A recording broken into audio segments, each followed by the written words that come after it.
Un saludo, mi nombre es Sergio Palacio y junto con mi compañera Laura Ávila vamos a hablarles sobre ciencias ómicas con un enfoque en genómica.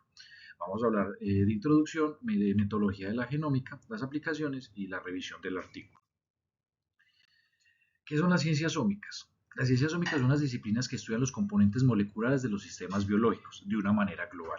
Es decir, analizan todos los genes, las proteínas, metabolitos o cualquier otro elemento de un sistema biológico en conjunto. No lo estudia o no lo analiza de una forma aislada. Este enfoque eh, busca entender cómo los componentes biológicos interactúan entre sí y con el ambiente para dar lugar a los procesos biológicos y pues eventualmente a las funciones de los organismos.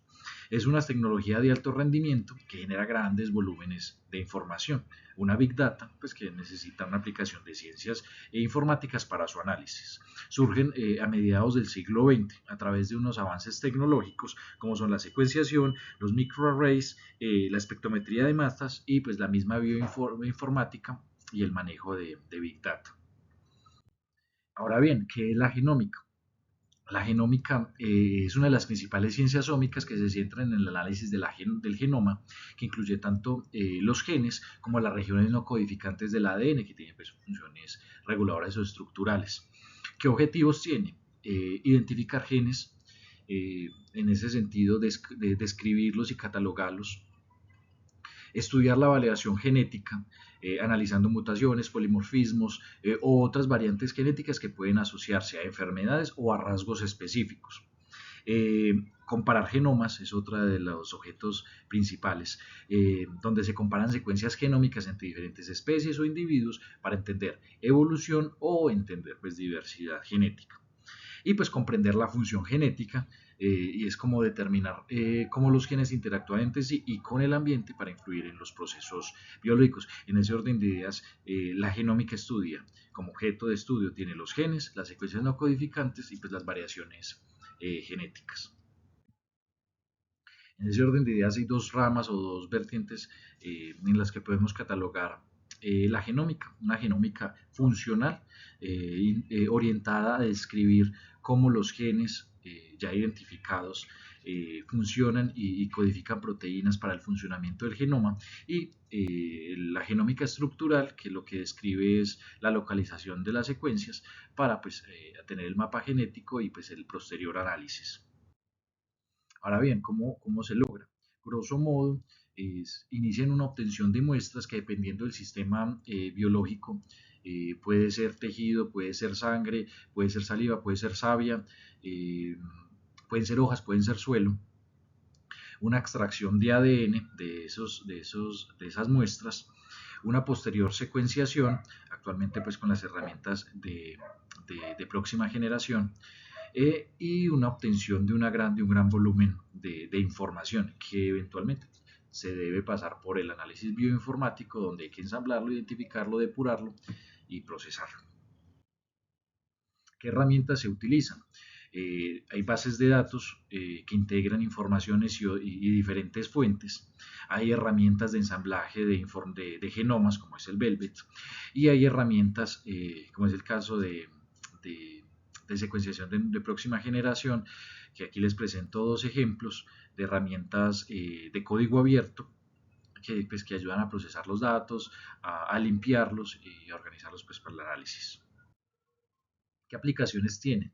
Nosotros le presentamos varias aplicaciones en tres grupos principales, salud, biotecnología y conservación, pero pues yo les voy a conversar un poco sobre las aplicaciones agrícolas.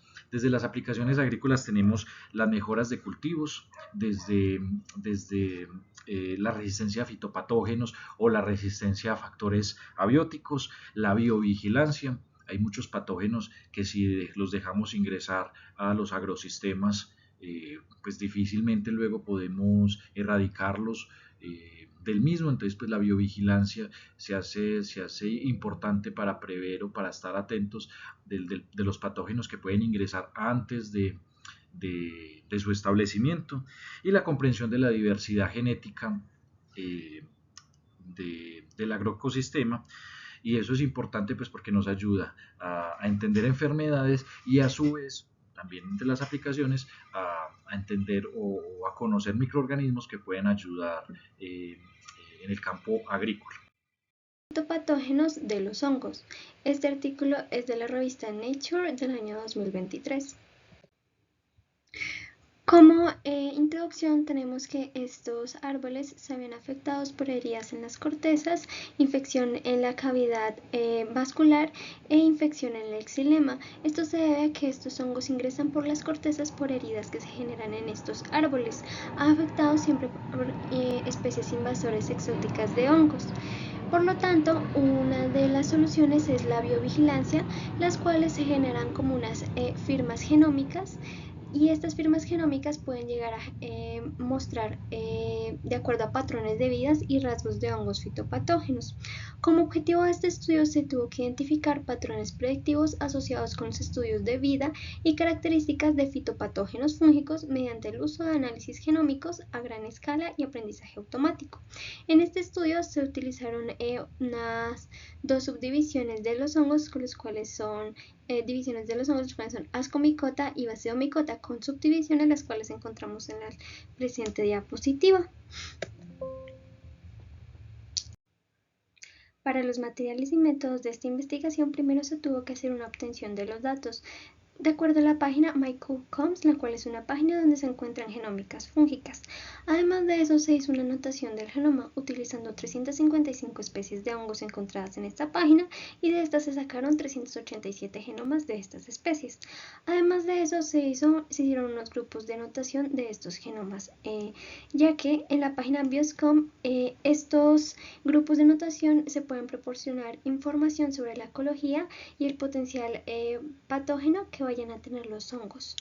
Estos grupos de anotación son los metabolitos secundarios, enzimas de activación de carbohidratos, peptidasas, transportadoras de membrana y factores de transcripción.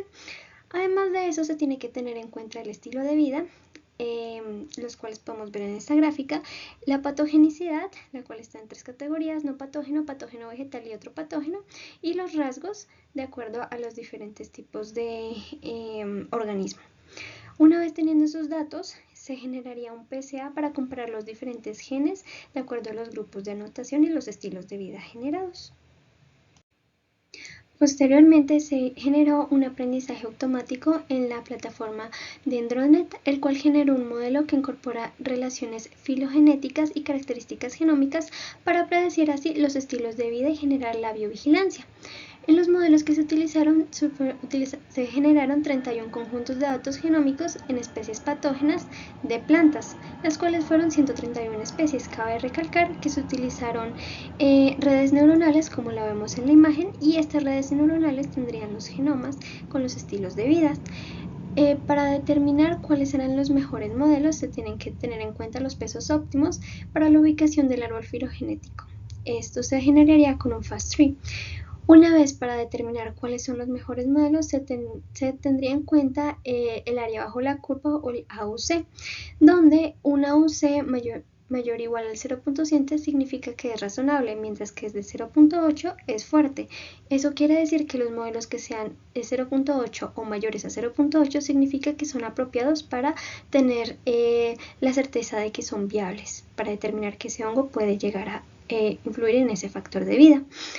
Además de eso, se hizo una evaluación de la importancia de las características. Se compararon modelos que usaban solo la filogenia versus aquellos que incluían datos genómicos. Se analizaron genes individuales a cada grupo para ver su relevancia, para tener una predicción de estilo de vida de cada uno.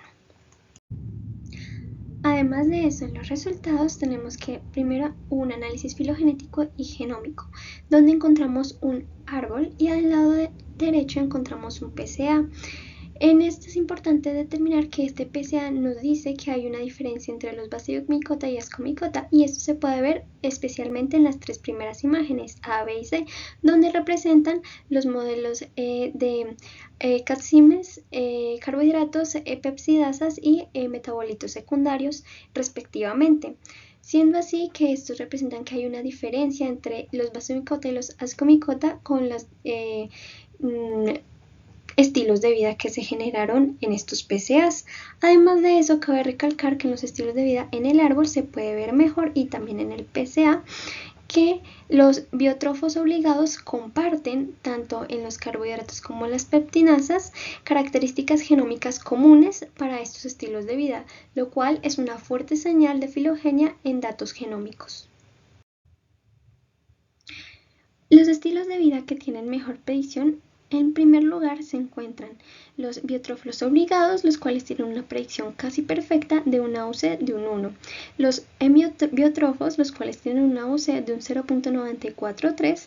Necrótrofos, los cuales tienen una predicción bastante alta, siendo que aumenta aún más cuando hay una inclusión de datos genómicos en un 87%. Y además de eso, también los patógenos vegetales con una predicción mejorada en un 24.9% cuando se le adicionan datos genómicos. Esto se puede ver por la parte de abajo inferior, donde colocábamos los carbohidratos, las peptinasas y los metabolitos secundarios, siendo estos los datos genómicos sumados, dando los mejores estilos de vida. Además de eso, tenemos las predicciones de rangos fitopatógenos, donde encontramos los patógenos foliares, los cuales son de los más altos, con un AUC de 0.95, casi incluso acercándose a los biotrófos, y las patógenos de gimnosperma, los cuales mostraron una mayor mejora al incluir los datos genómicos completos, como fue en el caso de los dos últimos de los estilos de vida mejor predichos, como patógenos vegetales y necrótrofos. Cabe recalcar que la filogenia incluye la patogenicidad, pero los datos genómicos mejoraron la precisión en las predicciones. Finalmente, podemos concluir que el estudio demuestra que los estudios de vida y los rasgos ecológicos de los hongos fitopatógenos pueden predecirse por las firmas genómicas específicas sin depender solamente de relaciones filogenéticas, usando también la herramienta Dendronet, la cual nos permitió indicar patrones en la clave de patogenicidad, mejorando la comprensión de su evolución y la infección. Los mejores modelos de grupos anotados para la división de hongos en PCA con Dendronet fueron las enzimas de activación de carbohidratos, las peptinasas y los metabolitos secundarios. Además de eso, los modelos que tuvieron un mejor estilo de vida para esta biovigilancia fueron los biotrófos obligados, con una predicción perfecta de un 1, hemiobiotrófos y necrótrofos. Hay que tener en cuenta que estos hallazgos de biovigilancia son muy importantes para el control de enfermedades y predecir la patogenicidad en especies poco estudiadas. Hay que tener en cuenta que también es necesario que hayan más bases de datos para que puedan abarcar muchos más datos y sea más sencillo entender la interacción entre el hongo y la planta y la dinámica que hay entre ellos. Muchas gracias por su atención.